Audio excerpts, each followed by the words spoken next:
Welcome back to Wellness by Nature, the podcast where we simplify the science of health and wellness to help you take action in your life. I'm Barbara Sage, and today we're diving into the topic of anti-nutrients. You may have heard about them in foods like beans, nuts, and grains and wondered, are they harmful? Do they block nutrients? Should we avoid them? Let's clear up this confusion by breaking down what anti-nutrients are, where they're found, and how they can fit into a balanced diet. To start, anti-nutrients are natural compounds found in plant-based foods. They're called anti-nutrients because they can interfere with the absorption of certain minerals like iron, calcium, and zinc. However, this doesn't mean they should be avoided entirely. Many foods with anti-nutrients are packed with vitamins, minerals, and fiber that contribute to a healthy diet. Some of the most common anti-nutrients include phytates, oxalates, tannins, lectins, and goitrogens. Let's break down each one. Phytates, or phytic acid, are found in whole grains, nuts, seeds, and legumes. They can bind to minerals like iron and zinc and reduce their absorption. However, phytates also have antioxidant properties and support immune health.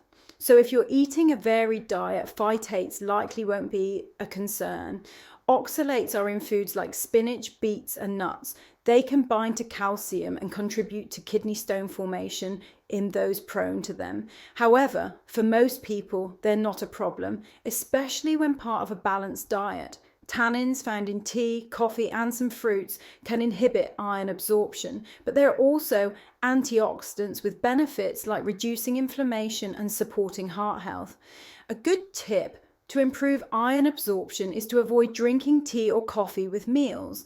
Lectins are in legumes, grains, and certain vegetables. They can irritate the gut lining in some people, causing digestive discomfort. However, cooking, soaking, or fermenting foods like beans and lentils significantly reduces lectins, making them safer and easier to digest. Goitrogens found in cruciferous vegetables like broccoli, kale, and cabbage can interfere with iodine uptake, which is vital for thyroid health. But this is typically only a concern when someone eats large amounts of raw cruciferous vegetables and doesn't get enough iodine. Cooking these vegetables reduces goitrogens, and they're still packed with vitamins, minerals, and antioxidants. So the big question, should we avoid foods with anti-nutrients? The answer is no. These foods offer essential health benefits, including fiber, vitamins, and antioxidants. Simple preparation techniques like cooking, soaking, or sprouting can reduce the anti-nutrient content, making them more digestible and accessible for our bodies. For example, soaking beans overnight and rinsing them can reduce phytates and lectins, making them gentler on your digestive system. You can also pair high oxalate foods with calcium-rich foods to reduce kidney stone risk. The key is variety. Anti-nutrients are naturally managed by the body when we eat a balanced diet. Many cultures have thrived on diets rich in anti-nutrient containing foods, using traditional preparation methods to make nutrients more bioavailable. In summary, anti-nutrients might block some nutrient absorption in the short term, but they don't pose a health risk for most people. Eating a balanced diet with a variety of foods along with proper preparation can help you enjoy the health benefits of these foods without concern. So instead of avoiding anti-nutrient-rich foods, focus on how to include them in a way that maximizes their benefits. Thanks for tuning in to Wellness by Nature.